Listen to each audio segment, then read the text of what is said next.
Magnate de los videojuegos capítulo 376. En todo el mundo, ejecutivos y jefes de marketing de Toray Suzuki observaron, con los ojos pegados a sus televisores, cómo se desarrollaba el anuncio sorpresa de Kissin en Asahi Televisión.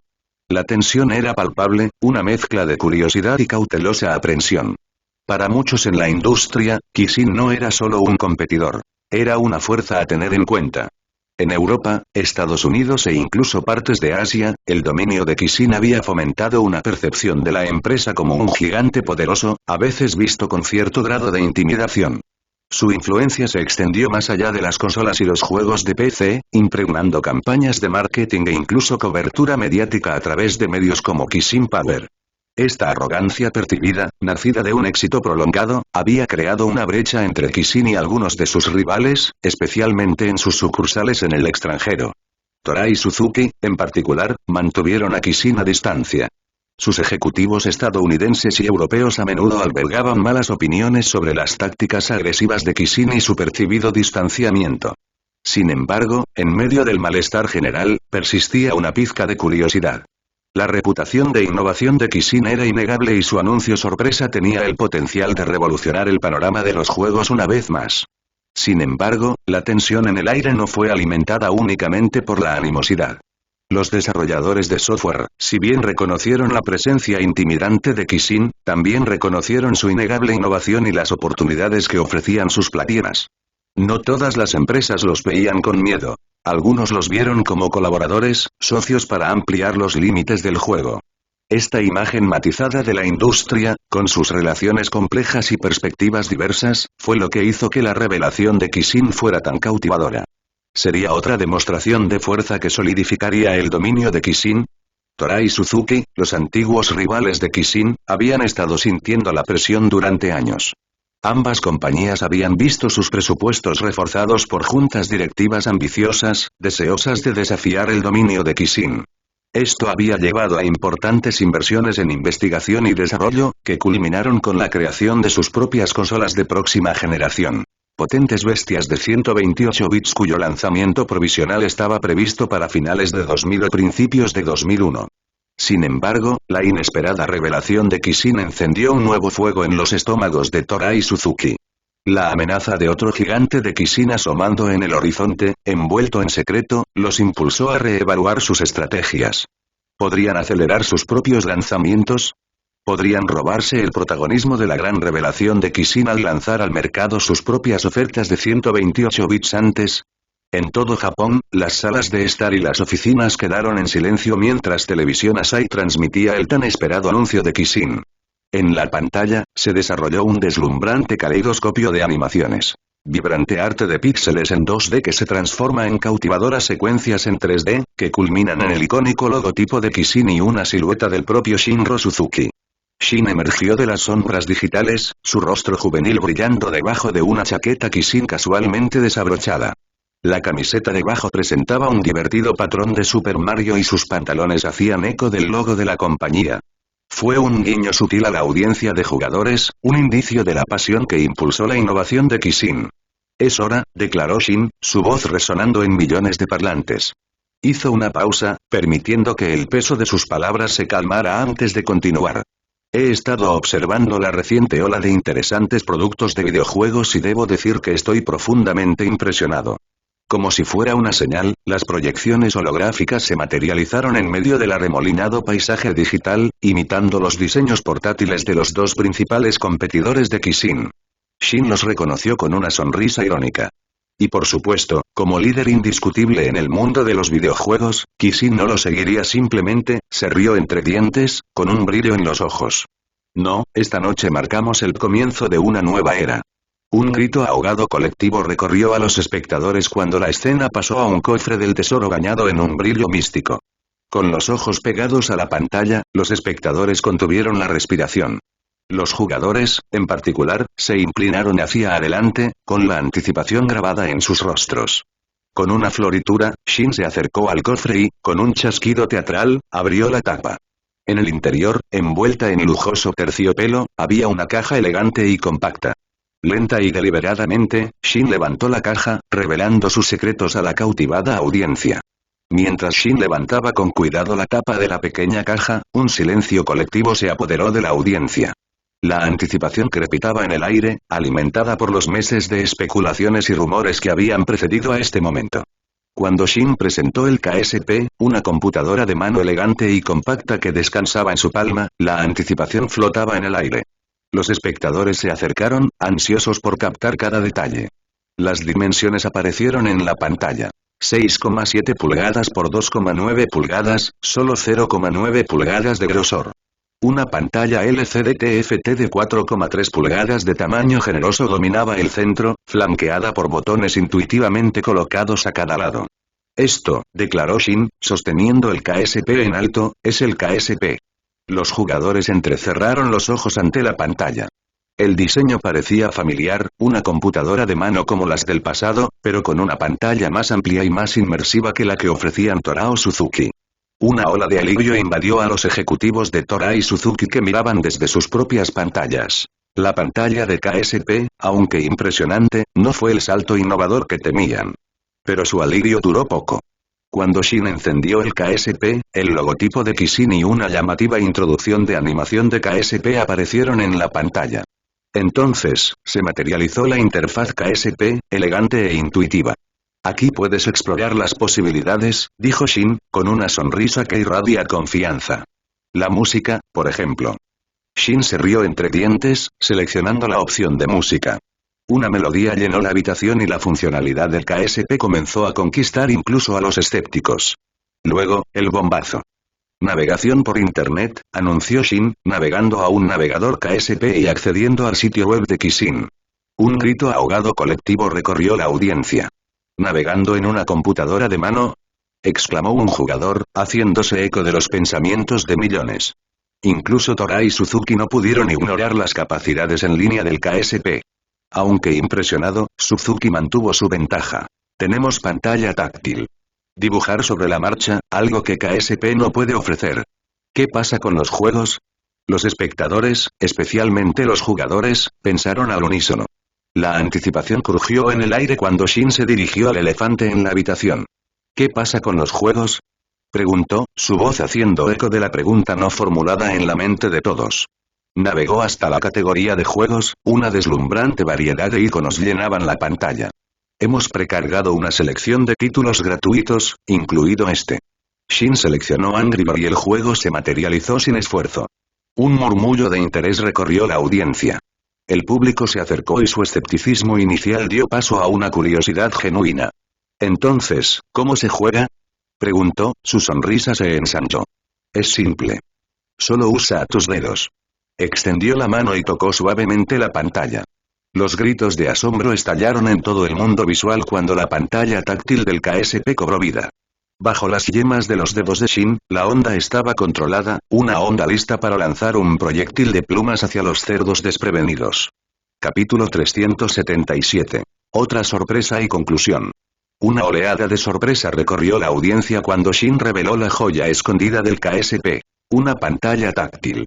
No solo ofrecía una forma novedosa de interactuar, sino que el juego que Shin presentó, Angry Birds, los cautivó con sus gráficos vibrantes y su jugabilidad intuitiva.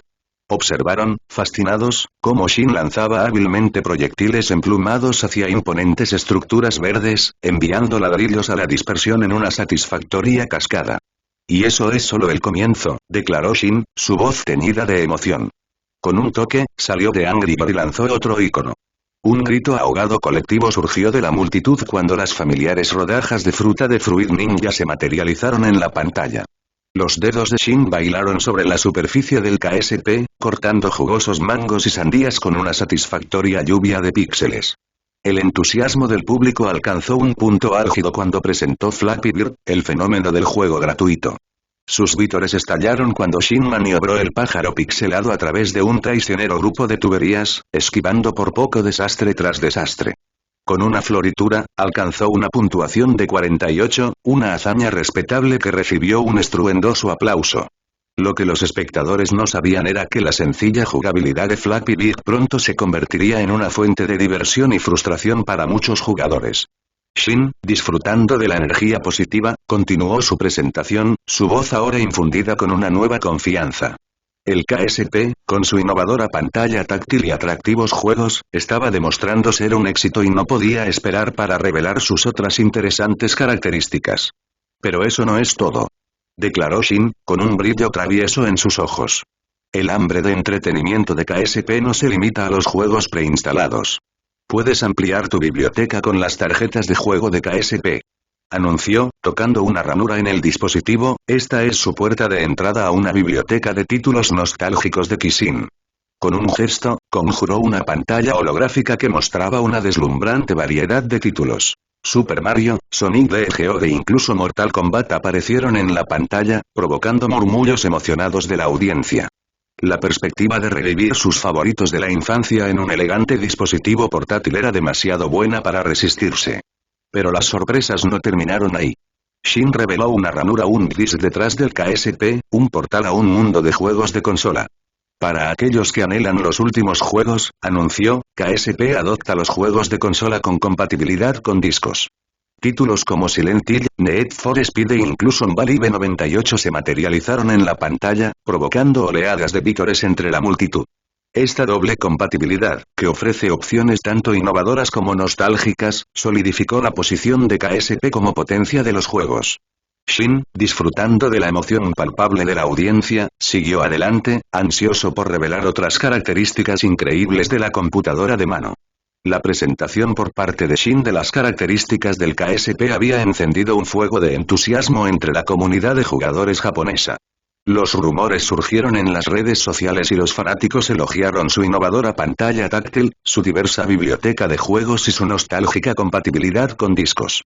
De vuelta en la presentación, los ejecutivos de Toray Suzuki, actores clave en la industria de los videojuegos, mantuvieron una compostura profesional, sus ojos traicionaban un toque de solemnidad mientras observaban el espectáculo que se desarrollaba.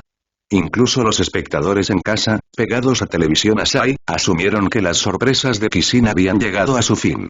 Lo que no sabían era que el telón estaba a punto de levantarse para otro acto. Shin, bañado por los reflectores, permaneció de pie.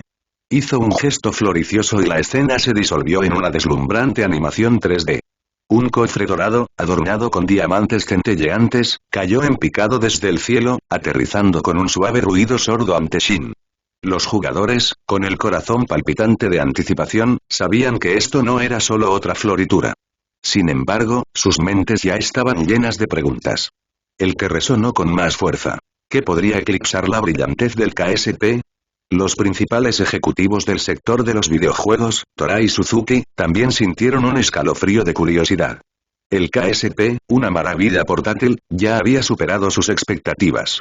Sin embargo, aquí estaba Kissin, preparado para lanzar otro producto innovador. El opulento cofre, que brillaba bajo las luces del escenario, era un testimonio silencioso de su ambición, una promesa susurrada en diamantes y oro. Mantengan los aplausos, jugadores, porque las sorpresas de Kissin ni siquiera han alcanzado su punto máximo. La sonrisa de Shin se amplió mientras señalaba el reluciente cofre. Con un gesto experto, lo abrió, revelando una caja escondida dentro de sus opulentas profundidades. Este, sin embargo, eclipsaba el contenedor del KSP, insinuando el tesoro más grande que contenía.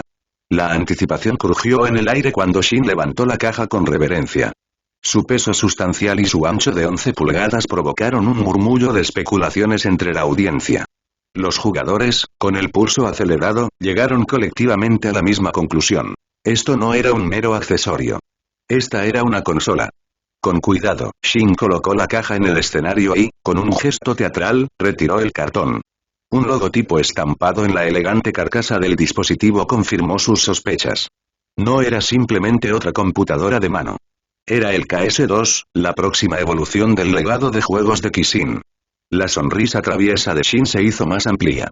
Si bien revelar todo el potencial del KS2 provocaría un frenesí temprano en la mañana, creo que el descubrimiento tiene su propia emoción, guiñó un ojo.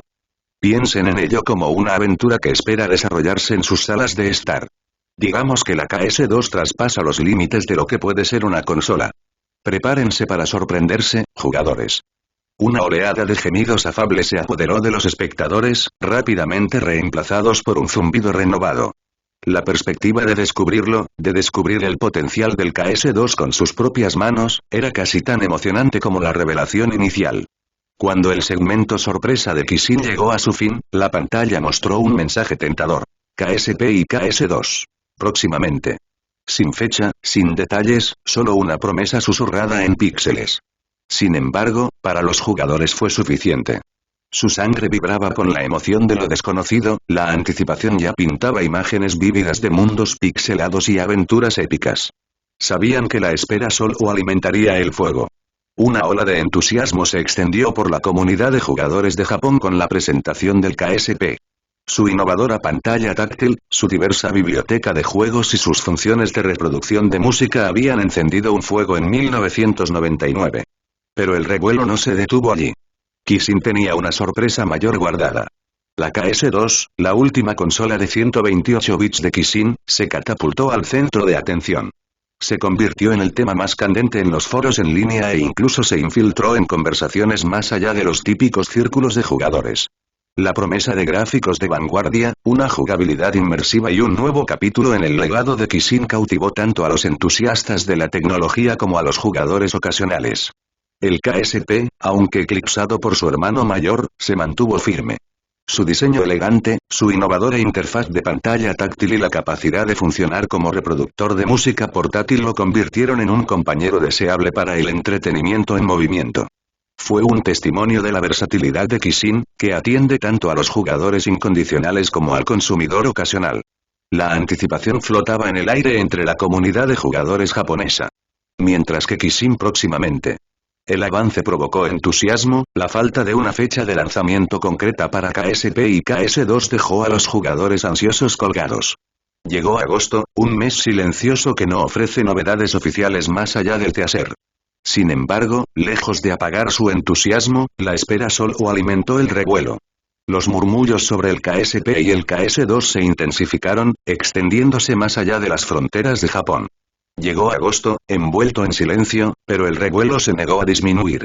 Los susurros de experiencias de juego revolucionarias, alimentados por fragmentos de información filtrada y tentadores destellos de la presentación, habían cruzado el Pacífico y llegado a las costas de Estados Unidos y Europa.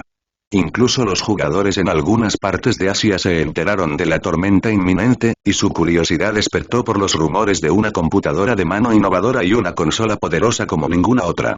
Impulsados por este creciente fervor, un pequeño número de visitantes extranjeros comenzó a llegar a Japón. Algunos, impulsados por la emoción de lo desconocido, esperaban estar entre los primeros en poseer estos codiciados dispositivos. Otros, impulsados por la curiosidad profesional, buscaron obtener ideas sobre el próximo capítulo de Kishin. Detrás de escena, el anuncio del KS2 había repercutido en toda la industria. Torai Suzuki, a punto de lanzar su propia consola de 128 bits, no pudieron evitar vigilar atentamente a su competidor. Si bien su propio proyecto estaba a punto de completarse, la perspectiva de analizar la oferta de Kishin tenía su propio atractivo. Lo vieron no solo como un desafío, sino como una posible oportunidad de aprendizaje. Cada elección de diseño, cada matiz técnico, podría ofrecer información valiosa, lo que podría acelerar su propio proceso de desarrollo. Este no fue un caso de aceptación a regañadientes. Fue el silencioso respeto de los veteranos que reconocen el potencial de un rival digno. Kishin, después de todo, había superado constantemente los límites y el KS2 prometía no ser diferente. Al estudiar su anatomía, Torai y Suzuki esperaban no solo mantener el ritmo, sino tal vez incluso dar un salto adelante. Dentro de los elegantes confines de la sede de Kishin, Shin, bañado por el brillo dorado de su oficina, estaba sentado en silenciosa contemplación. En su pantalla, los foros de Kishin vibraban con un fervor familiar. El KSP y el KS2 habían encendido un incendio forestal digital, y sus nombres danzaban a través de innumerables hilos como brasas excitadas. Una sonrisa apareció en los labios de Shin, pero no era solo orgullo lo que sentía. Había una capa de intención estratégica debajo de la emoción. La decisión de lanzar el KS2 junto con el KSP no fue apresurada. Shin, un jugador experimentado en la industria, entendió el delicado baile de la competencia. Mientras Torai y Suzuki, sus rivales, se acercaban a la meta con su propia consola de 128 bits, un brutal lanzamiento cara a cara no beneficiaría a nadie. En cambio, Shin vio la oportunidad de realizar un movimiento sutil y estratégico. Al lanzar el KS2 primero, no pretendía aplastar a la competencia. Les estaba ofreciendo un punto de vista. Se imaginó a Torai Suzuki analizando el KS-2, dejando al descubierto sus fortalezas y debilidades. Los conocimientos adquiridos podrían impulsar su propio desarrollo, permitiéndoles perfeccionar su oferta. Fue un riesgo calculado, una apuesta por el poder del conocimiento compartido y la naturaleza cíclica de la innovación. En este juego, Shin no solo jugaba para Kishin. Estaba jugando para el futuro de los juegos. El sector de los semiconductores estuvo alborotado por la audaz medida de Kishin. Mientras que los gigantes de la industria como TSMC en Taiwán, que lanzó su primera fábrica de 12 pulgadas en 1997, y otros ya estaban superando los límites de la tecnología de chips, la incursión de Kishin en la construcción de su propia planta de fabricación de obleas de 12 pulgadas en 1998 llamó la atención. Este no era simplemente otro competidor que entraba en la contienda. Kishin, un nombre reconocido en el mundo de los videojuegos y el entretenimiento, se aventuró en el territorio inexplorado de la fabricación de chips y generó intriga y escepticismo. Los medios de comunicación estaban llenos de preguntas. ¿Se trataba de una diversificación estratégica o de una apuesta imprudente? ¿Podría un gigante de los videojuegos navegar por el complejo mundo del silicio y los circuitos? Las preocupaciones se arremolinaron dentro de la industria. Los miles de millones de Kishin invertidos en construcción fabulosa y desarrollo tecnológico parecían una apuesta arriesgada. Incluso el gobierno japonés, firme partidario de la innovación nacional, albergaba dudas. Kishin estaba mordiendo más de lo que podía masticar. Pero en medio de los murmullos de incertidumbre, Kishin se mantuvo firme. Creían que su experiencia en informática de alto rendimiento, perfeccionada en el sector de los juegos, podría traducirse en la creación de chips de última generación. El camino fue sin duda desafiante, pero con cada ladrillo colocado en la fábrica y cada obstáculo técnico superado, la determinación de Kishin pareció solidificarse. Solo el tiempo dirá qué camino allanaría la audaz empresa de Kishin, pero una cosa era segura. Habían encendido un fuego de curiosidad y anticipación dentro de la industria. 15 de agosto de 1999, Tokio. Un zumbido eléctrico de anticipación retumbó en el aire. El KSP, la última maravilla de los juegos de Kishin, estaba a punto de ser lanzado y la ciudad palpitaba de emoción. Había colas alrededor de tiendas y centros comerciales, y los jugadores reclamaban ansiosamente su lugar en la cola que se extendía por lo que parecían kilómetros. Los medios ya lo habían apodado la locura Kishin, capturando la contagiosa emoción que se apodera de Japón. Los medios de comunicación informaron que las filas se extendían por cuadras, los fanáticos acamparon durante la noche y la emoción palpable en el aire. La moda incluso se extendió por todo el Pacífico, llegando a las pantallas de televisión occidentales e inspirando bromas de los comediantes nocturnos. Kishin, más adictivo que la cocaína. Snort, bromeó uno, provocando risas en el público. Era una hipérbole, por supuesto, pero hablaba de la intensa lealtad que Kishin imponía. Los niños, con los ojos muy abiertos por el asombro, anhelaban las ofertas familiares de Kishin como Super Mario. Sus hermanos mayores y primos, adolescentes y adultos jóvenes, se sintieron atraídos por el atractivo más oscuro de títulos como Mortal Kombat, Resident Evil y Grand Theft Auto III. El aire crepitaba de anticipación, una electricidad palpable zumbaba entre la multitud. Finalmente llegó el momento. La KSP, la tan esperada consola de juegos portátil, llegó al mundo. Al principio de la fila, los dedos temblaban de emoción mientras manos ansiosas alcanzaban las codiciadas cajas. Sí. Un grito triunfante estalló, resonando entre la multitud. El KSP es mío. El jugador, apenas conteniendo su euforía, sostuvo el precioso dispositivo en alto como un trofeo, provocando aplausos y suspiros de envidia de quienes aún esperaban. La fila serpenteaba por la tienda, una vibrante serpiente de anticipación. Con los ojos pegados a la escena que se desarrollaba, los que estaban más atrás soñaban con el momento en que el KSP sería suyo. Algunos, perdidos en el fervor, podrían incluso haber tenido la fugaz idea de arrebatar una bolsa de cartón de Kishin, si no fuera por la atenta mirada de seguridad. Pero para los pocos afortunados que estaban al frente, el mundo se había reducido a la pantalla que sostenían en sus palmas. Juegos precargados, cada toque y deslizamiento abren un portal a aventuras digitales.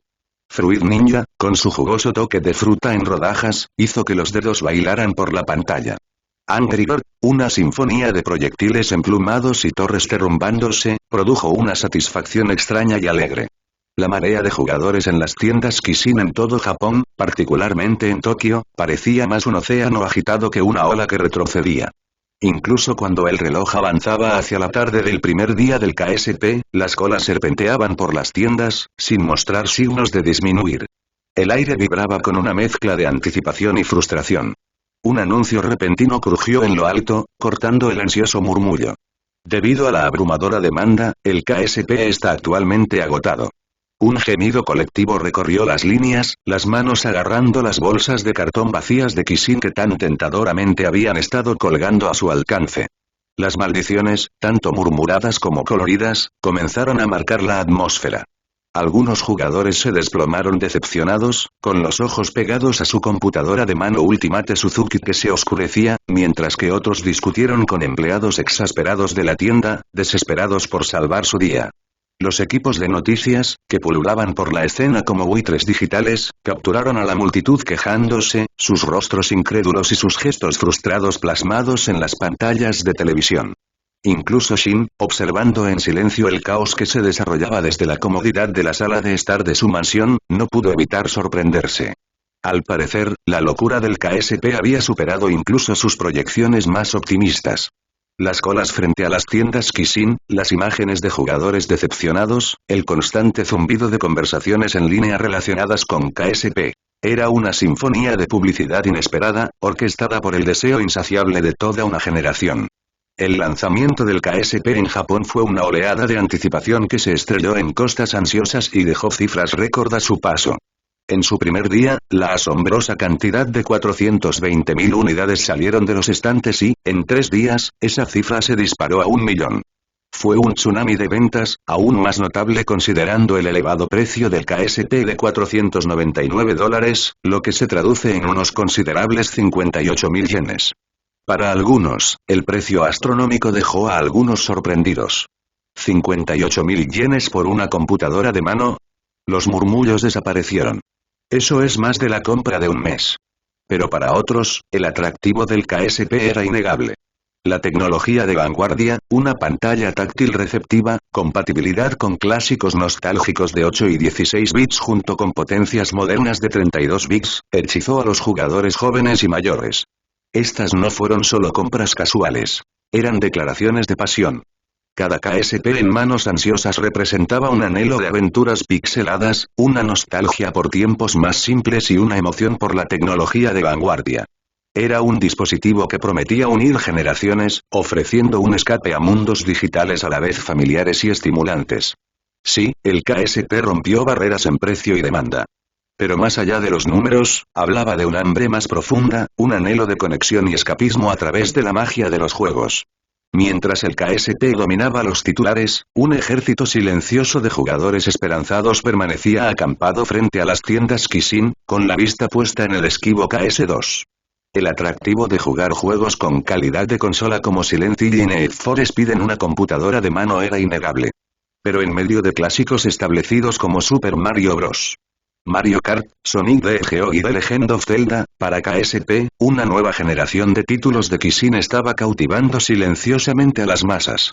Angry Birds y Fruit Ninja fueron las primeras estrellas, sus controles táctiles intuitivos y su juego adictivo resonaron tanto en jóvenes como en mayores. Pero fue la sencilla Flappy Bird, con su encanto pixelado y su premisa exasperantemente simple, la que realmente tomó vuelo. Los adolescentes, absortos en el frenético tap-tap del errático viaje del pájaro, se convirtieron en un espectáculo omnipresente. A pesar de sus gráficos engañosamente simples, Flappy Bird poseía un canto de sirena de frustración y logro. Cada intento fallido, cada roce perfecto de píxeles con la catástrofe, alimentó el deseo de conquistar la siguiente tubería. Los foros en línea vibraban con una cacofonía de exasperación y adoración. Flappy Bird fue el peor juego que he jugado, pero no puedo dejar de jugar. Se lamentó un cartel. Maldita sea. Casi alcancé la puntuación más alta, pero de alguna manera, el pico del pájaro tocó la tubería. Estoy tan harto de este juego de mierda. Otro rugió, solo para regresar para otro intento momentos después. Rompí enojado mis botones KSP gracias a este pájaro. Uf. Las líneas de servicio al cliente de Kissin aumentaron en esas primeras semanas cuando los controladores fallaron misteriosamente y las pantallas fueron las más afectadas por los golpes frustrados. Fue un testimonio del poder adictivo de Flappy Bird, un juego que, a pesar de su naturaleza exasperante, se había convertido en una insignia de honor para una generación de propietarios de KSP.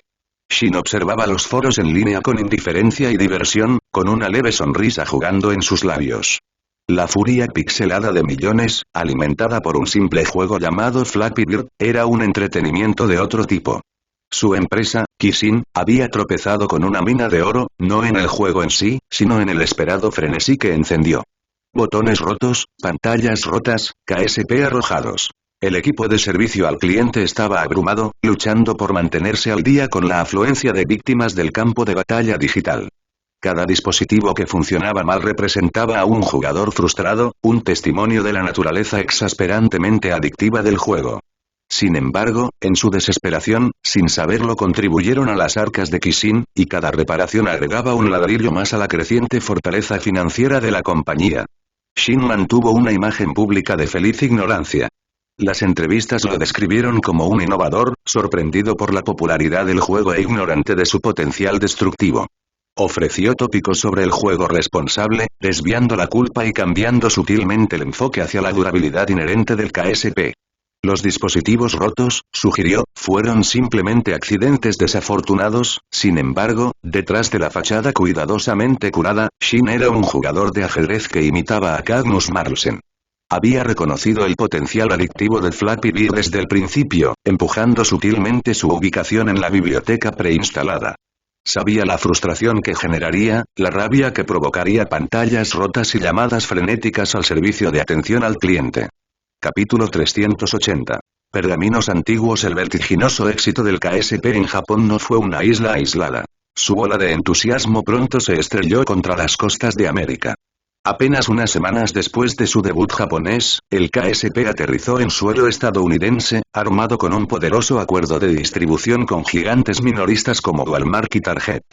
Los jugadores estadounidenses, ansiosos por probar la moda de las computadoras portátiles, acudieron en masa a las tiendas, con sus rostros iluminados por la anticipación. Los medios de comunicación occidentales se apresuraron a capturar el fenómeno, y los titulares promocionaban la obsesión estadounidense con esta maravilla japonesa.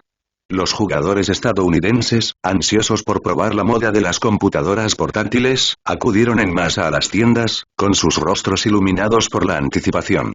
Los medios de comunicación occidentales se apresuraron a capturar el fenómeno, y los titulares promocionaban la obsesión estadounidense con esta maravilla japonesa. ¿El arma secreta del KSP? No solo su elegante diseño o su tecnología avanzada, sino también su arsenal de juegos preinstalados. Angry Bird, con su satisfactoria acción de tirachinas y cerdos explosivos, se convirtió en un éxito instantáneo. Fruit Ninja, con su adictiva mecánica de deslizar y cortar, rápidamente se abrió camino en los corazones y pulgares de los jugadores.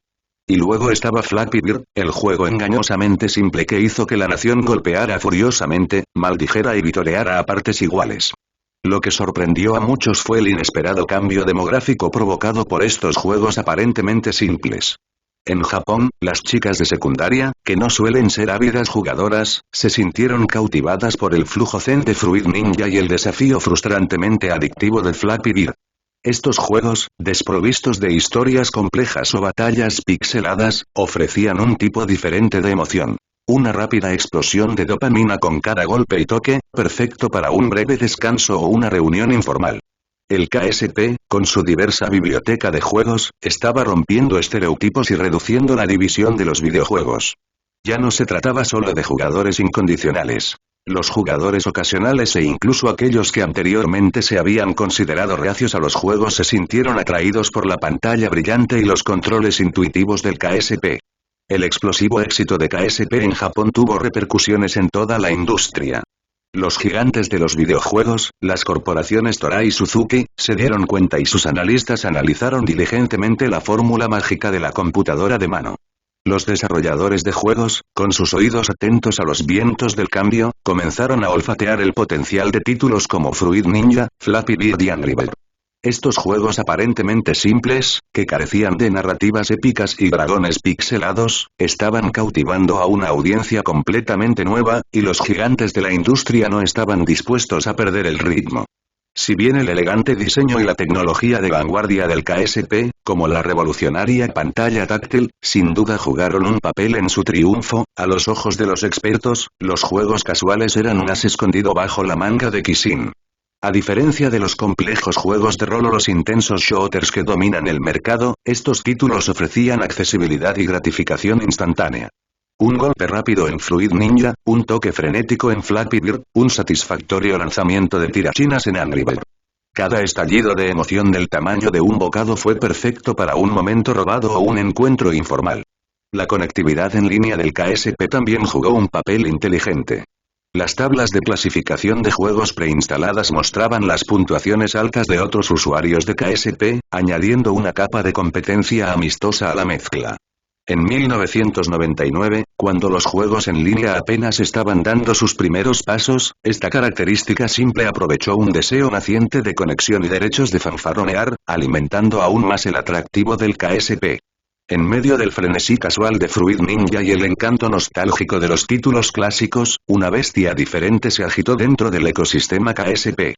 Desarrollado por la propia Kishin y original de la plataforma, The Elder Scrolls Arena se atrevió a ofrecer un tipo de experiencia diferente. No fue una ráfaga rápida de persecución de puntajes altos. Fue una invitación a una aventura en expansión de mundo abierto, un género más comúnmente asociado con las consolas que con las portátiles. Para los jugadores veteranos de RPG, Arena fue una revelación. La pantalla táctil del KSP, aunque novedosa, demostró ser sorprendentemente hábil para navegar por menús y lanzar hechizos. Las mazmorras, aunque de menor escala, todavía latían de peligro y secretos. Lo más importante es que el ciclo principal del juego de exploración, combate y botín se mantuvo notablemente intacto, ofreciendo una muestra del vasto mundo de Tamriel en un formato portátil. Como era de esperar, las reacciones fueron mixtas. Los jugadores ocasionales, acostumbrados a la inmediatez de Flappy Bird, encontraron Arena desalentadora. La compleja creación de personajes, los menús intrincados y la jugabilidad abierta parecían extraños en comparación con las pequeñas emociones de su comida habitual. Algunos lo descartaron como un juego de rol torpe, que luchaba por adaptarse al esquema de control y los gráficos limitados. Pero para los entusiastas de los juegos de rol, Arena fue un sueño hecho realidad. Los foros bullían de emoción mientras los jugadores compartían sus descubrimientos. Se desenterraron mazmorras ocultas, se desenterraron poderosos artefactos y se libraron batallas épicas contra dragones pixelados. Las limitaciones de la plataforma se convirtieron en combustible para la creatividad, y los jugadores idearon ingeniosas técnicas de danza con los dedos para lanzar hechizos y navegar por el mundo. Shin escaneó los informes de actuación de The Elder Scrolls Arena del KSP, con una sonrisa de satisfacción curvando sus labios. Jugar al juego de rol en esta pequeña pantalla, en comparación con la extensa versión para PC de su vida anterior, fue sorprendentemente atractivo. Los controles, aunque adaptados, conservaron la jugabilidad principal, las mazmorras vibraban con la misma aura siniestra y la satisfacción del botín aún corría por sus venas. Pero más allá de la nostalgia personal, Shin vio un golpe maestro estratégico al lanzar Arena en KSP primero. No se trataba solo de entrar en el floreciente mercado de las computadoras portátiles. Se trataba de generar anticipación, sentar las bases para algo mucho más grandioso. En primer lugar, las limitaciones técnicas del KSP exigían una experiencia optimizada. Los juegos de rol complejos, con sus mundos extensos y sistemas intrincados, fácilmente podrían volverse difíciles de manejar en una pantalla más pequeña. Al comenzar con una versión reducida en KSP, Shin podría garantizar una experiencia fluida y agradable y al mismo tiempo sentar las bases para futuras iteraciones en plataformas más potentes. En segundo lugar, el lanzamiento de KSP ofreció una oportunidad única para construir una comunidad en torno a la marca Elder Scrolls en una nueva plataforma. Los jugadores portátiles, a menudo pasados por alto por los desarrolladores de juegos de rol tradicionales, representaban un grupo demográfico vibrante y sin explotar. Al crear un juego específicamente para ellos, Shin podría fomentar un sentido de propiedad y entusiasmo, construyendo una base de fans leales que anticiparían con entusiasmo la expansión de la franquicia a otras plataformas. Finalmente, el lanzamiento de KSP le permitió a Shin recopilar datos y comentarios invaluables. El comportamiento, las preferencias y los puntos débiles de los jugadores se analizarían meticulosamente, informando el desarrollo de versiones futuras. Este enfoque iterativo, comenzando poco a poco y ampliando, garantizaría que cada versión de The Elder Scrolls resonara en su audiencia, evolucionando junto con sus expectativas y avances tecnológicos. Capítulo 381. KS2. La versatilidad y el poder del KSP eran innegables. Ya sea que se trate de juegos casuales o juegos de rol complejos como The Elder Scrolls Arena, la computadora de mano impresionó con sus capacidades. Rápidamente se hizo un nicho significativo en el mercado, dejando los estantes de sus rivales que alguna vez exhibieron con orgullo las computadoras de mano de Toray y Suzuki ahora se sentían escasamente poblados. Si bien KSP reinaba, sus competidores aún se aferraban a una base de seguidores leales, atraídos por el precio significativamente más bajo y la comodidad familiar de sus plataformas establecidas. Luego, en un movimiento sorpresa, llegó el anuncio de la muy esperada consola KS2, cuyo lanzamiento estaba previsto para diciembre de 1999. La industria estaba llena de entusiasmo. Pero en medio del revuelo, se extendió una oleada de conmoción cuando Toray y Suzuki, aparentemente estimulados por la fecha de lanzamiento de la KS2, anunciaron sus propias consolas, ambas con el objetivo de lanzarse en enero de 2000. El repentino cambio en el paisaje fue intrigante. La ambición del KS2 había provocado inadvertidamente una respuesta prematura de sus rivales. ¿Fue este un intento desesperado por seguir siendo relevante o una medida calculada para capitalizar el frenesí de compras de la temporada navideña? Solo el tiempo dirá el verdadero motivo detrás de esta inesperada carrera de lanzamiento anticipado. Mientras el frío de diciembre azotaba Tokio, la emoción crepitaba en el aire afuera de la tienda Kissin el 10 de diciembre de 1999. Una fila serpenteante de jugadores vibraba con una animada charla, un coro de anticipación giraba en torno al tan esperado lanzamiento de la consola KS2.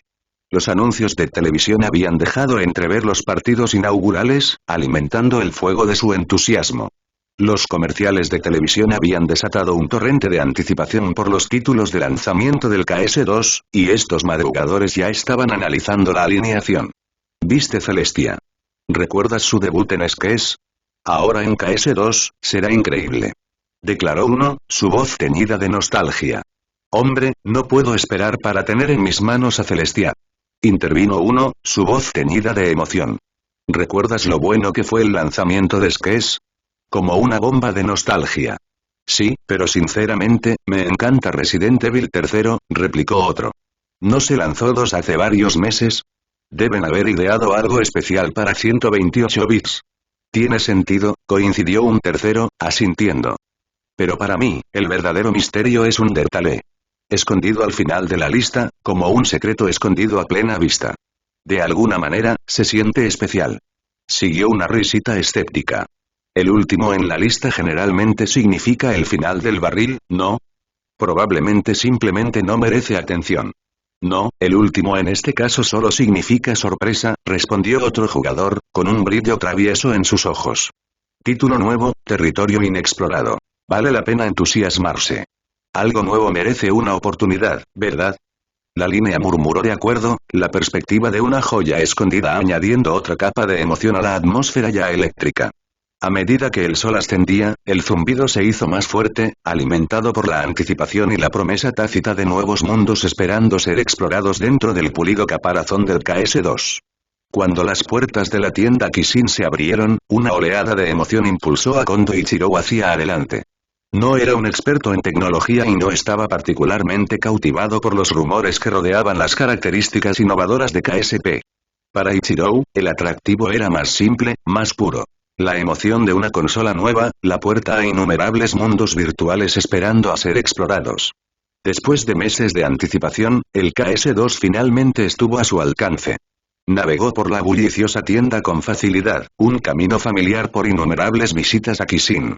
Al llegar a la sección de la consola, cogió un codiciado KS2, la elegante caja negra le provocó un escalofrío de anticipación por la espalda. Luego vinieron los juegos.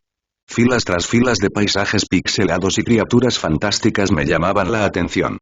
Títulos nostálgicos como Super Mario y Celestia brillaban bajo las luces, mientras que su santo grial personal, The Legend of Zelda, Ocarina of Time, se encontraba entre ellos, otra serie nostálgica para los videojuegos iniciales de KS2. Sin dudarlo, Ichirou tomó su billetera. Los títulos iniciales, esos conocidos juegos de comida reconfortante, llegaron a su canasta con una mínima deliberación. Conocía estos mundos y confiaba en ellos para brindarle una velada de felicidad pixelada. Pero una pequeña parte de él, la parte que ansiaba lo desconocido, parpadeaba con un deseo diferente. Pero en medio del consuelo familiar, se encendió una chispa de curiosidad. Escondido en un estante de la esquina, Undertale susurró con un encanto desconocido. El arte de la caja, un esqueleto pixelado sonriendo maniáticamente, insinuaba algo diferente, algo nuevo. Ichirou, generalmente una criatura de hábitos, se sorprendió al agregarlo a su pila. Finalmente, una copia de Resident Evil 3 completó su botín, una promesa de emociones llenas de adrenalina. Al salir de la tienda, la luz del sol filtrándose entre la multitud emocionada, Ichirou sostuvo sus tesoros cerca. El peso era más que solo plástico y circuitos. Era un portal a innumerables mundos, cada uno de los cuales prometía un escape de lo común. Mientras lo seguían miradas teñidas de envidia, una tranquila satisfacción se instaló en su interior. Shin se hundió en su lujosa silla de oficina, el crujiente zumbido del KS2 fue una reconfortante serenata para sus dedos bailando sobre el controlador. Undertale, el mundo pixelado que parparea en la pantalla, no era solo un juego. Era un portal al recuerdo de otra vida, de otra época. Quería ver, sentir, si esta versión de la consola podría capturar la misma magia que una vez lo cautivó en su vieja PC. Horas, o tal vez minutos, se confundieron mientras navegaba por el peculiar encanto de Snowdin, luchando contra Froghits y haciéndose amigo de Papyrus. El tiempo se convirtió en un miembro fantasma, olvidado frente a la determinación pixelada y el humor conmovedor. Solo el suave timbre de la voz de su secretaria, anunciando su cita de la tarde, lo arrastró de regreso a la realidad. Con una sonrisa melancólica, Shin detuvo el juego, los ecos de su música aún flotaban en el aire. La esencia, el encanto intangible que lo atrajo a Undertale hace años, parecía brillar a través de los vibrantes píxeles del KS2.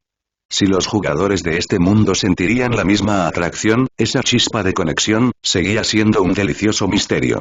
No podía esperar a verlos tropezar con Snowdin, sus risas y lágrimas pintando sus propias historias en el lienzo familiar de este amado juego. Capítulo 382. Undertale. La llegada del KS2 repercutió en el mundo de los videojuegos y su título de lanzamiento, Celeste, ascendió rápidamente a la cima de la popularidad. El juego contaba con una base de fans dedicada, forjada hace años en el ardiente crisol de Skes. Ahora, esparcidas como semillas al viento, la comunidad celeste reavivó su chispa. Viejos amigos de clubes de secundaria, con los dedos todavía hormigueantes al recordar triunfos pixelados, se acercaron a través de la brecha digital. Reunidos en vestíbulos en línea, sus avatares bailaron con un fervor renovado, impulsado por el rendimiento fluido y la pantalla vibrante de la consola. Los familiares picos pixelados de la montaña celeste se elevaron una vez más, pero esta vez adornados con una claridad nueva e impresionante. Cada salto, cada carrera atrevida, se sentía más nítida, más receptiva. Las pendientes que alguna vez fueron irregulares ahora fluían con una suavidad mantecosa, cada pincelada de la visión del desarrollador se tradujo meticulosamente en el lienzo del KS2. La risa compartida que resonaba a través de los auriculares, los consejos susurrados entre veteranos y recién llegados, el gemido colectivo después de una desaparición pixelada particularmente brutal. Estos fueron los hilos que retejieron el tapiz de su comunidad. Mientras Celeste surcaba las nubes, otro título arrojaba una sombra más tranquila e introspectiva en el paisaje del KS2. Undertale. A diferencia de sus hermanos de plataformas, Undertale tejió una historia mezclada con ambigüedad moral y profundidad emocional, una marcada desviación de la tarifa habitual de consola. Su encanto pixelado, sin embargo, tenía un atractivo curioso, particularmente para el público maduro del KS2. Aquellos que se habían cansado del predecible viaje del héroe, las explosiones pixeladas y la interminable búsqueda de poder se sintieron atraídos por el mundo poco convencional de Undertale. Aquí, el camino no estaba pavimentado con monedas de oro y enemigos vencidos, sino con decisiones que resonaban con las complejidades de sus propias vidas. Los ojos pixelados de los monstruos, una vez programados para ser vencidos, ahora suplican comprensión, desafiando a los jugadores a confrontar sus nociones preconcebidas del bien y el mal. El boca a boca se extendió como la pólvora, impulsado por conversaciones susurradas en foros en línea y sesiones de juego nocturnas. Historias de carreras pacifistas y finales desgarradores, de giros sorprendentes y profundidades ocultas, cautivaron a la comunidad de KS2. A medida que Undertale salió de su caparazón pixelado, los rumores sobre su encanto único comenzaron a resonar en foros en línea y comunidades de juegos. Aquellos que se arriesgaron con el juego de rol aparentemente sencillo se encontraron arrastrados a un mundo diferente a cualquiera que hubieran encontrado antes. Para empezar, el combate fue un baile, una negociación más que un baño de sangre. Cada enemigo, desde el caprichoso Frogit hasta el cruel Flowey, tenía un toque de humanidad, un destello de algo identificable debajo de su exterior pixelado. La elección, entonces, no era solo entre atacar o defender. Estaba entre la empatía y la agresión, la misericordia y la violencia. Para los jugadores acostumbrados a las fórmulas probadas de las consolas de Torai Suzuki, Undertale fue un soplo de aire fresco. No se trataba de apretar botones sin sentido ni de narrativas predecibles. Se trataba de elección, con cada píxel pulsando con el peso de las consecuencias.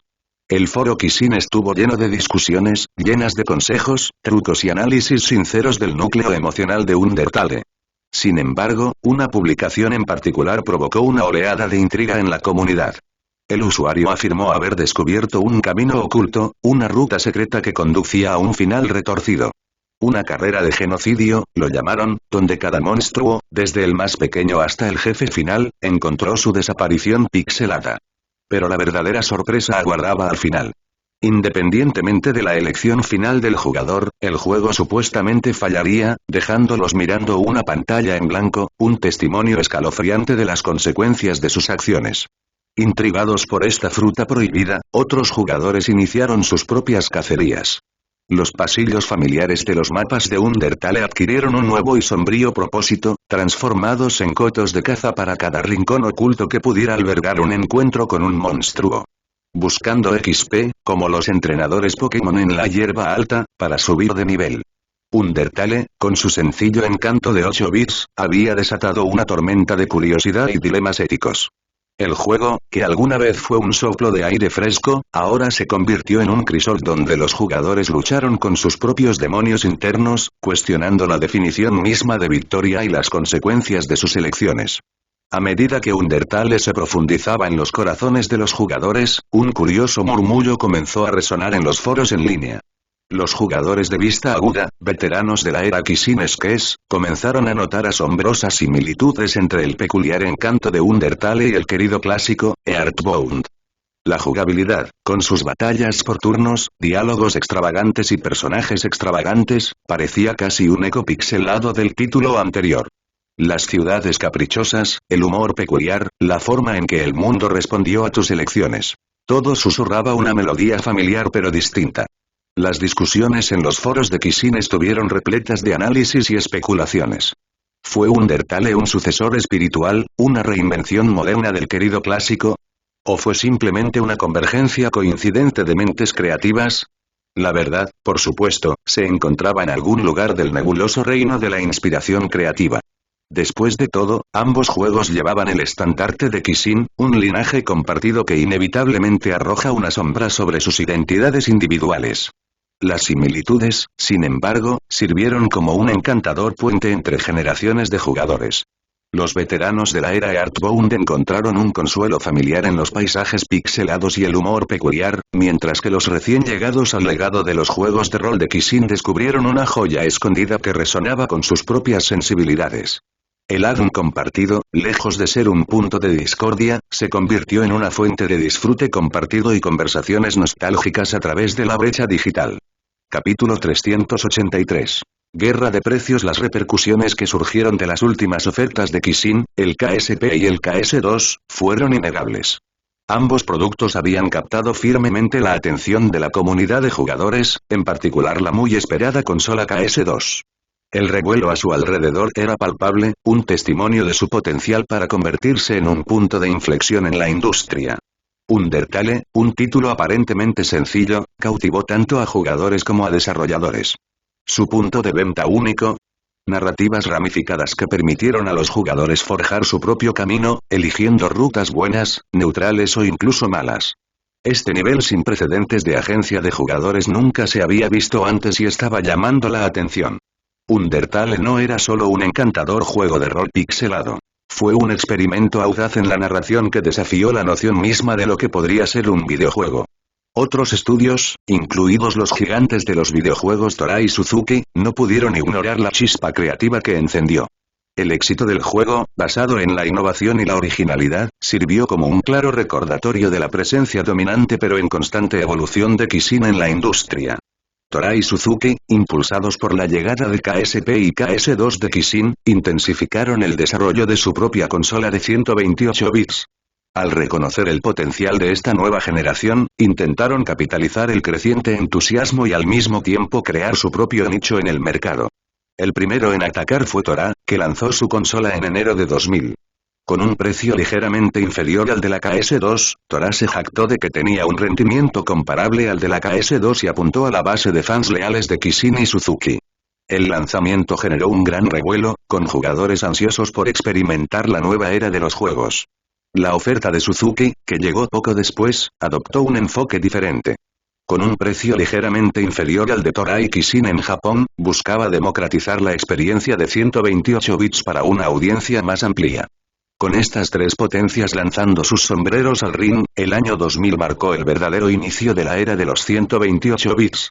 Esta nueva generación prometía no solo un salto gráfico y técnico, sino también una gama más amplia de experiencias de juego y una mayor accesibilidad para jugadores de todos los orígenes. La era de los 128 bits cobró vida con un rugido y repercutió en el panorama mundial de los juegos. Los estudios se apresuraron a adaptarse y cambiaron su enfoque al desarrollo para la nueva y poderosa platier. El entusiasmo crecía entre los jugadores, particularmente en los EU y partes de Asia, mientras esperaban ansiosamente el lanzamiento de las últimas consolas. Las batallas de marketing se desarrollaron ferozmente, y Kissin se enfrentó a una formidable competencia de Toray y Suzuki. Mientras Kissin aprovechó su destreza en Hollywood y sus estrellas establecidas para promover KS2, los dos rivales adoptaron estrategias más audaces. Suzuki consiguió un golpe de estado al contratar a Michael Jackson como embajador de su marca, y su imagen icónica adornó sus anuncios y materiales promocionales. Tora, para no quedarse atrás, reclutó a los gigantes del rap Snoop Dogg y Dr. Dre. Sus pegadizas melodías mencionaban la consola de Tora con sutiles comentarios sobre Kissin y Suzuki, lo que avivó aún más la guerra de marketing. La comunidad de jugadores quedó cautivada por el espectáculo. Kissin, un gigante en el mercado de dispositivos portátiles que pretendía dominar desde el principio el campo de los 128 bits en Japón, se enfrentaba a una verdadera lucha. Toray y Suzuki, lejos de ser los menos favorecidos, asestaron golpes significativos en el ámbito del marketing, demostrando que eran fuerzas a tener en cuenta. Se trazaron las líneas de batalla y se preparó el escenario para un emocionante choque de 128 bits. El calendario cambió a febrero y la anticipación alcanzó un punto álgido en Estados Unidos, Europa y amplias zonas de Asia. Tres gigantes preparados para lanzar al mundo sus últimas consolas de 128 bits. Toray y Suzuki, ansiosos por atacar primero, organizaron sus conferencias de prensa en todo Estados Unidos, y sus revistas afiliadas estaban llenas de publicidad. Mientras tanto, Kissin mantuvo un enigmático silencio, alimentando más especulaciones. Finalmente llegó el momento de la verdad. La revelación del precio. Tora dio a conocer su oferta y recibió un entusiasta aplauso de los jugadores cautivados por el precio competitivo. Suzuki hizo lo mismo, rebajando a Tora por apenas $10, lo que provocó aún más aplausos. El aire crujió de anticipación cuando Shinro subió al escenario. Luego, con un movimiento indiferente del micrófono, pronunció un solo número. 299. Se hizo un silencio atónito, seguido de una comprensión que se extendió como la pólvora por los rostros de los jugadores reunidos. Estallaron vítores jubilosos y aplausos atronadores. Después de todo, muchos esperaban que Kissin mantuviera su precio japonés de $350, especialmente con las ofertas de Toray y Suzuki rondando la marca de los $300. La única palabra de Shinro, sin embargo, había destrozado la guerra de precios antes de que comenzara por completo. De un solo golpe, Kissin se había robado el espectáculo, brindando una clase magistral sobre cómo socavar a sus competidores y asegurar una ventaja psicológica. La batalla por el dominio de las consolas acababa de dar un giro dramático, dejando tanto a los jugadores como a los conocedores de la industria sin aliento con anticipación por lo que estaba por venir. Los equipos de marketing de Toray Suzuki observaron la respuesta de Kishin, en particular el anuncio sorpresa de su joven presidente, Shinro Suzuki, con una mezcla de admiración y aprensión. Si bien quedaron impresionados por la audacia del bajo precio, comprendieron el impacto potencial en sus propias estrategias. En tan solo unos días, los titulares de las revistas resonaron con informes sobre la audaz medida de Kishin, aparentemente cambiando la situación en la guerra de precios que Toray Suzuki habían iniciado. El KS2, alguna vez eclipsado por las agresivas campañas de sus competidores, ahora estaba ganando popularidad en todo el mercado estadounidense con la ayuda de Toray Suzuki. Mientras tanto, Shinro sintió una tranquila satisfacción. La revelación inesperada del precio reflejó un momento legendario de la comunidad de jugadores que había presenciado en su vida pasada, y verlo desarrollarse de nuevo, esta vez con él al mando, le hizo sonreír sutilmente. Capítulo 384. Anticipando el estallido de la burbuja de las .com, la industria del juego fue testigo de un cambio significativo a medida que los estudios hicieron la transición gradual de consolas de 32 bits a 128 bits, con Kishin a la cabeza con su nuevo y potente motor. Esto abrió nuevas posibilidades para los desarrolladores, pero no fue la única historia que se estaba gestando. Mientras tanto, surgió un tipo diferente de inspiración.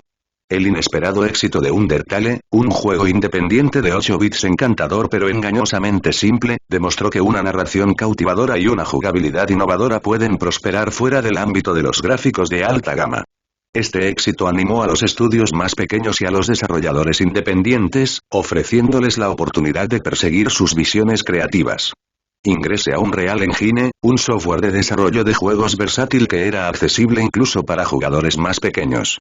Kishin, reconociendo el potencial, puso el software a disposición para uso personal, fomentando aún más el espíritu independiente.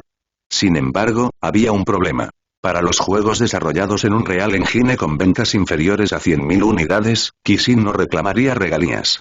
Esta generosa medida, testimonio de su visión a largo plazo, proporcionó una plataforma para que los desarrolladores en ciernes experimentaran, innovaran y potencialmente alcanzaran el éxito. El impacto fue innegable. Los estudios más pequeños y los creadores independientes florecieron y potencialmente pueden desatar una ola de juegos diversos y únicos en el mercado. Cuando amaneció febrero de 2000, el mundo había esquivado el tan temido virus del año 2000, dejando tras de sí una sensación de alivio y cauteloso optimismo. En esta línea de tiempo, la industria de los videojuegos presentó un panorama diferente en comparación con la vida anterior de Shin. Mientras Kishin mantuvo su dominio, los competidores Toray Suzuki lograron hacerse un hueco, apoyados por una base de fans leales. Sin embargo, la última consola de 128 bits de Tora no funcionó como se esperaba, lo que provocó pérdidas financieras. Hitori Tanaka, jefe de la división de videojuegos de Tora, junto con ejecutivos clave, se enfrentaron a una decisión difícil. La intensa competencia de Kishin y Suzuki estaba resultando insuperable, lo que dificultaba competir en el mercado de las consolas de alta gama. Si bien Tora aún podía tener éxito con su consola portátil más barata, gracias a los precios más altos de KSP de Kishin y Ultimate de Suzuki, no fue suficiente para sostener toda su división de consolas. Después de una cuidadosa deliberación, Tanaka hizo un cambio estratégico. Tora se convertiría en una empresa de producción de videojuegos dedicada, centrándose en el desarrollo de juegos para otras plataformas. Si bien no abandonarían por completo el mercado de las computadoras portátiles, operarían a menor escala, evitando la competencia directa con los gigantes de la industria. Esta medida, aunque supuso una retirada del mercado de consolas de alta gama, les permitió mantener su competitividad aprovechando sus rentables dispositivos portátiles. Esta decisión marcó un punto de inflexión para Toray Electronics. Si bien entregaron la batalla de las consolas a Kishin y Suzuki, cambiaron su enfoque para hacerse un nicho exitoso en el mercado de las computadoras portátiles, asegurando su presencia continua en el panorama de los juegos en constante evolución. Desde su opulenta oficina del presidente de Kishin Rules, la mirada de Shin escaneó el horizonte, sus ojos proféticos presenciaron el inminente estallido de la burbuja de las .com. Armado con su conocimiento del futuro, aconsejó discretamente a personas y entidades de confianza que poseían acciones de empresas de Internet que las vendieran en corto. Sin embargo, una meticulosa cautela guió sus acciones. Shin se centró meticulosamente en empresas que probablemente no sobrevivirían a la tormenta que se avecinaba, y su destino quedó sellado en sus recuerdos del futuro. Las transacciones se realizaron a través de intermediarios cuidadosamente seleccionados, asegurando que Kishin y él mismo permanecieran imposibles de rastrear. Esta intrincada red de maniobras tenía como objetivo mitigar el riesgo y evitar llamar la atención no deseada. Sin embargo, no todas las empresas de Internet estaban destinadas al olvido. Shin, reconociendo el potencial futuro de ciertos gigantes como Amazon, optó por no vender sus acciones. De hecho, consideró estratégicamente adquirir más acciones si sus precios caían debido a la próxima turbulencia del mercado. Google, sin embargo, ya pertenecía a Kishin. Su adquisición siguió siendo un secreto, ya que la presencia de Google en el año 2000 estaba lejos de ser el gigante que se convertiría. Solo unos pocos, incluidos los gigantes de inversión BlackRock y Vanguard, probablemente se preocupan por la propiedad de Google por parte de Kishin. Al principio, Shin subestimó a estas empresas de inversión. Pero a medida que creció su experiencia como líder de la industria, reconoció su importante influencia. Incluso se dio cuenta de su apoyo a Toray Suzuki en el sector de los videojuegos. Este conocimiento informó su decisión de lanzar la consola KS2 antes de lo planeado. Anticipó que los gigantes discretos detrás de sus competidores aprovecharían sus recursos para igualar a Kishin en el mercado de consolas de alta gama. La liberación anticipada de Shin tenía como objetivo asegurar la posición de Kishin antes de que sus rivales pudieran movilizarse por completo. La agudamente estratégica de Shin reconoció la necesidad de navegar cuidadosamente por el complejo panorama del mercado estadounidense. Si bien Kishin, como empresa privada, no estaba directamente en deuda con los caprichos de Wall Street, no podía darse el lujo de subestimar la influencia de poderosas firmas de inversión como BlackRock y Vanguard. Estos gigantes, en particular BlackRock, ejercían un inmenso poder en diversas industrias, y Shin era consciente de su oposición pasada a la temprana expansión de Kishin en Estados Unidos. Su capacidad para influir en las narrativas de los medios e influir en la opinión pública presentaba un desafío potencial. Sin embargo, la propiedad privada de Kishin lo protegió de la influencia directa a través de la propiedad accionaria. BlackRock y otras firmas de inversión no pudieron dictar directamente la dirección de Kishin. Sin embargo, Shin reconoció la influencia indirecta que ejercieron a través de su dominio sobre bancos, empresas y otras entidades con las que Kishin se asoció. Estas asociaciones, cruciales para las operaciones y el crecimiento de Kishin, podrían verse afectadas indirectamente por las decisiones de los gigantes inversores. Capítulo 385. El estreno. Mientras la anticipación por 127 horas alcanzaba un punto álgido en Park City, Lucas finalmente se reunió con el director de la película, Danny Boyle, y algunos miembros del elenco y el equipo en el bullicioso lobby del hotel. En el momento en que Boyle vio a Lucas, sus ojos se iluminaron, encendiéndose como focos gemelos. Le dio a Lucas un cálido abrazo y lo saludó con un estruendoso: «Lucas, muchacho. ¿Cómo te trata el mundo?» Lucas, disfrutando de la genuina calidez del director, sonrió y respondió: «No me puedo quejar, Dandy. Toda esta experiencia de Sundance ha sido increíble».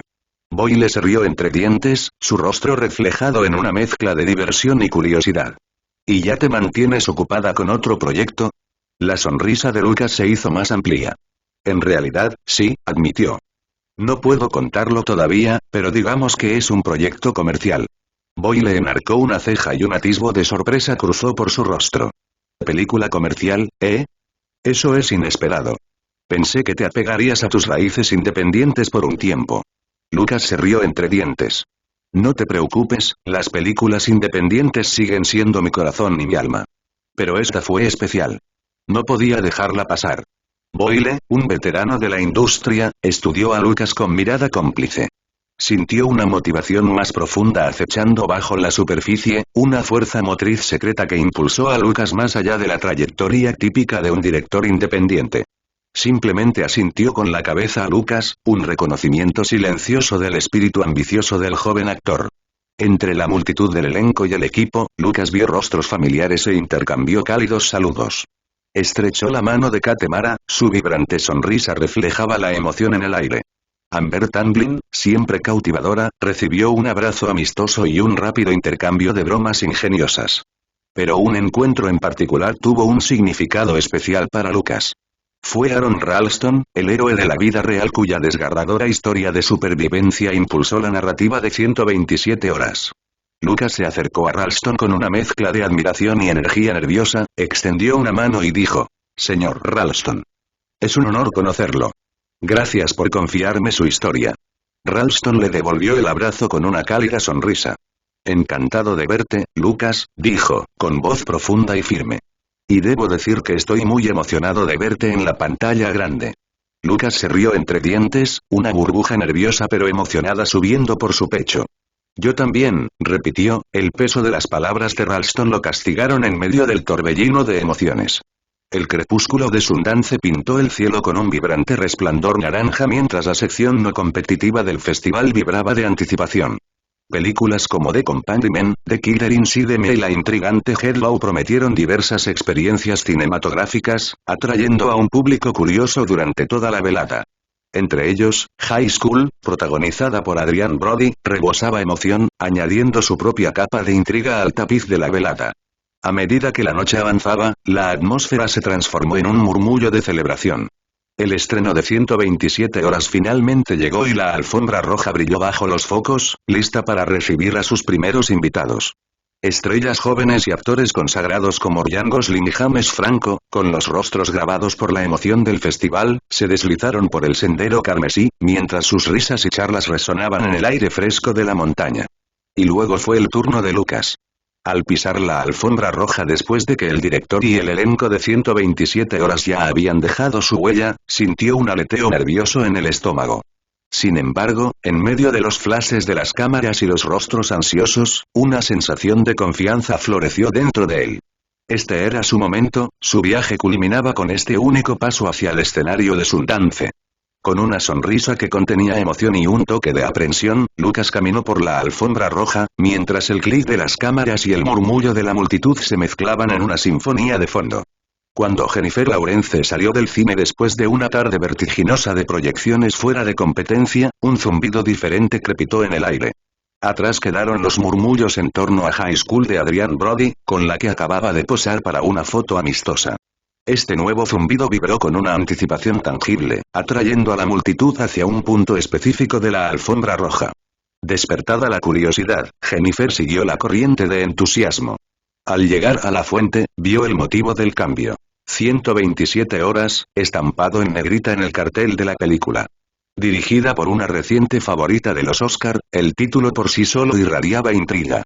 El cartel insinuaba a un hombre colgando precariamente sobre una pared rocosa, el paisaje desolado insinuaba una historia llena de suspenso. La figura esperada del actor principal, un treintañero con cabello castaño como el protagonista del cartel, no apareció. En cambio, apareció un hombre significativamente más joven, y su presencia provocó una sutil oleada de sorpresa en la alfombra roja. Jennifer, atrapada en la marea de la curiosidad, se acercó. El joven, aunque joven, tenía una familiaridad que le atrajo la memoria. No solo era joven, señaló, sino que su edad era más cercana a la de ella que en el cartel de 30 y tantos. Lucas estaba allí, un estudio de discreta elegancia. Unos vaqueros de lavado oscuro, suaves pero impecables, se ajustaban a su cuerpo con una facilidad moderna. Una chaqueta de punto texturizada, el gris mezclándose perfectamente con la mezclilla, caía sobre sus hombros, el patrón de espiga era un susurro de individualidad. Debajo asomaba una camisa estampada en tonos geométricos apagados, aportando un toque de personalidad al conjunto. Y finalmente, las botas Chelsea, prácticas pero elegantes, se mantuvieron firmes contra el frío de Park City. Aunque aparentemente discretos, los susurros alrededor de Jennifer comenzaron a aumentar. El público, con sus ojos entrenados, reconoció los signos sutiles de las marcas de alta gama disfrazadas en la fachada informal de Lucas. Jennifer también sintió una punzada de curiosidad, preguntándose sobre el diseñador detrás de la fácil esfuerzo cuidadosamente seleccionada. Mientras Lucas navegaba por el desafío de la pared del logotipo, los flashes aparecían y capturaban cada uno de sus movimientos, un recuerdo hizo clic en la mente de Jennifer. No es él, murmuró, con un destello de sorpresa bailando en sus ojos. La imagen de Lucas de ayer, captando el vergonzoso tropiezo de Louboutin, volvió rápidamente. La comprensión la hizo sonreír. ¿Quién sabía que el joven modesto con el que había compartido una risa era el actor principal de una película de tan alto perfil? En ese momento, la alfombra roja parecía un poco menos cegadora, el mundo un poco más pequeño y el paisaje de Sundance aún más intrigante, ahora salpicado de conexiones inesperadas y sorpresas ocultas. Capítulo 386. Desafíos futuros de la industria de los videojuegos. La colaboración entre Toray y Yahoo sobre proyectos de videojuegos avanzaba sin problemas hasta que surgió un obstáculo inesperado. El estallido de la burbuja de las .com el 10 de marzo de 2000. Este importante acontecimiento económico conmocionó a la industria tecnológica, con Yahoo siendo una de las muchas empresas impactadas significativamente. El precio de las acciones de la compañía, que había alcanzado un máximo de $468 apenas unos meses antes, se desplomó a apenas $8 a raíz del estallido. Esta drástica caída reflejó la inestabilidad general del mercado y disminuyó la confianza de los inversores en las empresas relacionadas con Internet. A medida que se difundió la noticia del estallido de la burbuja, se desarrollaron luchas similares en toda la industria. Muchas empresas de Internet, que antes gozaban de valoraciones infladas, de repente se encontraron frente a dificultades financieras. Algunos pudieron adaptarse y sobrevivir, mientras que otros sucumbieron a la presión y finalmente se declararon en quiebra. La previsión de Shin resultó valiosa cuando estalló la burbuja de las .com en 2000. Habiendo puesto en corto algunas acciones de Internet anteriormente, Kishin, bajo el liderazgo de Shin, logró asegurar una ganancia significativa de $2.100 millones. Sin embargo, sus acciones no terminaron ahí. Aprovechando la agitación del mercado, Kishin adquirió discretamente acciones adicionales en empresas de Internet que se creía que habían capeado mejor la tormenta. Yahoo fue uno de esos ejemplos. Si bien Amazon, otra empresa en la que Kishin tenía acciones, no salió del todo ilesa, su visión a largo plazo aparentemente resonó en Shin, lo que lo llevó a adquirir más acciones durante la recesión. Curiosamente, Kishin no estaba solo en su estrategia oportunista. Este no era un juego de un jugador solitario. Grandes firmas de inversión como BlackRock, que en ese momento administraban activos por valor de $165.000 millones, también buscaron oportunidades en medio del caos. Ellos también apuntaron a empresas que percibían como menos afectadas, incluida Yahoo. Shin, sin embargo, sintió una creciente inquietud al observar los movimientos de estas importantes empresas. Notó una tendencia preocupante. BlackRock, Vanguard y otros parecían estar reflejando las acciones de inversión de Kishin con sorprendente precisión. Esto planteó una pregunta inquietante. ¿Estaban estos gigantes simplemente reaccionando a las fluctuaciones del mercado, o de alguna manera estaban conscientes de las astutas maniobras de Shin y buscaban capitalizar sus ideas? Cualquiera sea la razón, Shin entendió la necesidad de tener precaución. Sabía que tenía que operar con mayor discreción y considerar las posibles consecuencias de sus acciones en este panorama cada vez más competitivo. Shin hizo a un lado sus persistentes ansiedades cuando entró en la sala de conferencias de Kishin Rules. El tema del día: la floreciente industria de los videojuegos y su posición en la incertidumbre económica. A pesar de la reciente caída de las .com, los juegos se destacaron y experimentaron un crecimiento sin precedentes impulsado por la llegada de las cautivadoras consolas de 128 bits. Meses después de que la consola PS2 de Kishin y sus títulos de lanzamiento, incluido el aclamado por la crítica Undertale, llegaran al mercado, otros estudios comenzaron a lanzar sus propias ofertas. Estos, sin embargo, eran principalmente juegos de estilo de 8 bits, aparentemente inspirados en el éxito de Undertale. Aunque no aprovecharon todo el potencial de los 128 bits, se inspiraron en Undertale de Kishin. Si bien estos juegos no pudieron igualar la aclamación de la crítica de Undertale, Shin encontró una sensación de satisfacción por el efecto dominó que había causado. Undertale no solo influyó en los estudios establecidos sino que también empoderó a los desarrolladores independientes. Armados con la esperanza que encendió su éxito y el avance técnico que ofrecía la plataforma de 128 bits, los equipos más pequeños soñaron con crear sus propios títulos y unirse a la próspera industria. Esta afluencia de nuevos talentos e ideas provocó un aumento en el número de estudios de juegos, diversificando aún más el panorama. Dado que el lanzamiento de PS2 abarcó varias regiones más allá de Japón y EU, su impacto se extendió por todo el panorama mundial del juego. Inspirados por Undertale, los desarrolladores de juegos independientes de Europa, Sudamérica y Asia comenzaron a producir sus propias creaciones. Este fenómeno impulsó un aumento en el número de estudios en todo el mundo, reforzando aún más la ya próspera comunidad de jugadores. Shin, sin embargo, no se centró únicamente en la celebración. Reconoció la amenaza inminente de la consolidación de la industria. Anticipó que grandes corporaciones como Tencent y Microsoft eventualmente adquirirían estudios establecidos y en ascenso, lo que podría sofocar la competencia y la innovación. Tal consolidación podría provocar pérdidas de empleos dentro de los estudios y limitar la diversidad de juegos que llegan a los jugadores, lo que en última instancia obstaculizaría el crecimiento que Shin buscaba fomentar. Este escenario le resultaba inaceptable. Shin estaba decidido a garantizar que la industria de los videojuegos siguiera floreciendo, impulsada por una competencia sana y diversas voces creativas. Imaginó un futuro en el que la industria de los videojuegos continuaría floreciendo, impulsada por el liderazgo saludable de Kishin y un ecosistema diverso de estudios, tanto grandes como pequeños. Para lograrlo, sabía que tenía que elaborar estrategias y actuar con decisión. Esto significó colaborar con otros actores clave, abogar por prácticas de mercado justas y potencialmente incluso invertir en recién llegados prometedores. Mientras navegaba por la dinámica industria de los videojuegos, Kishin Pictures se aventuraba simultáneamente en el ámbito de la adaptación cinematográfica. En una medida que provocó oleadas de emoción en el mundo mágico, la compañía estaba filmando la querida serie Harry Potter en varios lugares del Reino Unido, particularmente en Escocia, la tierra que inspiró el universo mágico de J.K. Rowling. El proceso de casting resultó ser meticuloso y fructífero, y los actores elegidos superaron las expectativas de los ejecutivos clave de Kishin. Este próximo lanzamiento, programado para el próximo año, marca otro potencial éxito de taquilla en el horizonte para Kishin Pictures. Capítulo 387. Entrevistas. Mientras Lucas recorría los terrenos del festival, con el logotipo de Sundance estampado en una pared junto a una constelación de emblemas de los patrocinadores, el zumbido de la actividad era inconfundible. Los periodistas se apiñaban en grupos animados, con los micrófonos apuntando como antenas ansiosas hacia los actores y cineastas bañados por el foco de atención. Al entrar en la refriega, Lucas se convirtió en otra pieza del mosaico, y el telón de fondo cambió momentáneamente para capturar su llegada. Una sonrisa rápida para una cámara que hace clic, un saludo cortés a un rostro familiar. Conocía el procedimiento, incluso si se sentía diferente. Lucas, fresco y nuevo en la escena, no formó parte de la gala oficial que dio inicio al festival.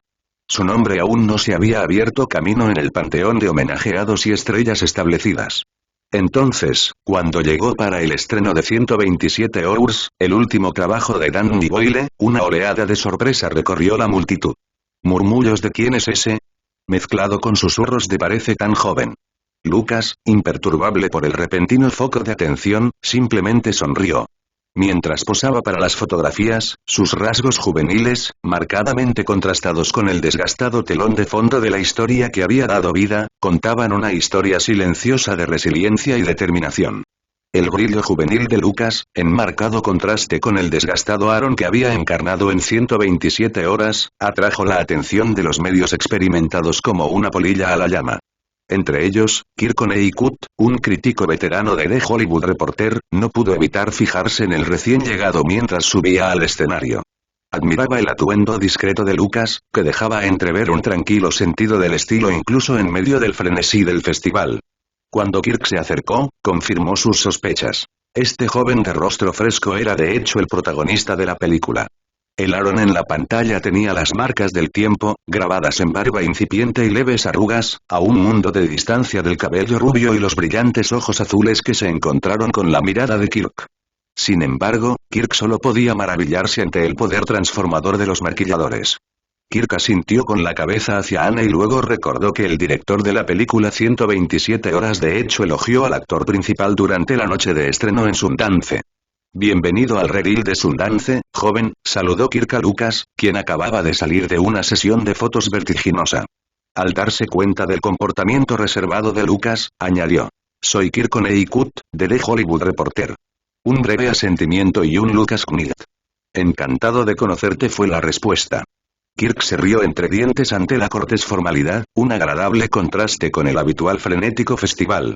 Entonces, dime, ¿cómo es ser un recién llegado a Sundance? La respuesta de Lucas fue sincera, surrealista. Es casi impensable estar aquí, en este prestigioso festival. Su humildad tocó la fibra sensible de Kirk y despertó aún más su interés. Kirk, intrigado por el comportamiento tranquilo y la apariencia juvenil de Lucas, no pudo evitar comentar: te ves increíblemente joven. Muchos esperaban a alguien mayor, tal vez de unos 30 años. Es toda una sorpresa ver a alguien con un rostro tan fresco. Lucas, siempre pragmático, sonrió y se encogió de hombros. Creo que los maquilladores merecen el crédito. Kirk, sintiendo una historia más profunda debajo de la superficie, presionó más. Pero algunos empiezan a dudar de tu capacidad para desempeñar el papel, dada tu edad. ¿Qué dices a eso? Antes de que Lucas pudiera responder, una nueva voz cortó el aire. El director Boyle elogió al actor principal de la gala, dijo, con un tono casi acusatorio. ¿No dice eso mucho sobre su actuación? Era una mujer rubia con una cálida sonrisa y ojos que hablaban de innumerables entrevistas que navegaban entre la prensa. Lucas, ¿verdad? Preguntó, extendiendo una mano. Anne Thompson de Indiewire. Es un placer conocerte finalmente. El señor Boyle elogió su actuación, señor Knight, pero algunos comenzaron a cuestionar su elogio debido a su juventud. ¿Cómo responde a esa duda? Kirk le preguntó a Lucas. Lucas esbozó una suave sonrisa. Mira, soy joven y tal vez no estoy lo suficientemente establecido como para andar por ahí con excesiva confianza. Podría parecer arrogancia, ¿sabes? Kirk y Anne intercambiaron miradas divertidas, y una oleada de risas recorrió a los periodistas cercanos. Lucas, imperturbable, continuó con un brillo juguetón en sus ojos. Pero bueno, todo lo que digo es que miren 127 hours. Mi actuación puede hablar por sí sola, ¿verdad? Los periodistas, inicialmente escépticos, se sintieron entusiasmados con el humor autocrítico y la tranquila confianza de Lucas. Como si sintiera el cambio, el director Boyle dio un paso adelante, con una sonrisa familiar en sus labios. A cualquiera que todavía dude de la actuación de este muchacho, retumbó, su voz resonando entre la multitud, les digo que vengan a ver la película ustedes mismos. La actuación de Lucas hablará por sí sola. Lucas asintió y un destello de gratitud pasó entre él y Boyle. La presencia del director, un faro de aclamación de la industria, atrajo aún más la atención de los medios. Los micrófonos giraron, las cámaras hicieron clic y los reporteros se disputaron una posición. Las preguntas volaron como balas. ¿Qué escena fue la más difícil de rodar? ¿Qué debería esperar el público? Un periodista de Rolling Stone, audaz y descarado, abordó el elefante en la sala. La escena de la amputación. Basada en la desgarradora historia real de Aaron Ralston, ya estaba envuelta en una curiosidad morbosa. ¿Cómo te preparaste para la escena de la amputación, Lucas?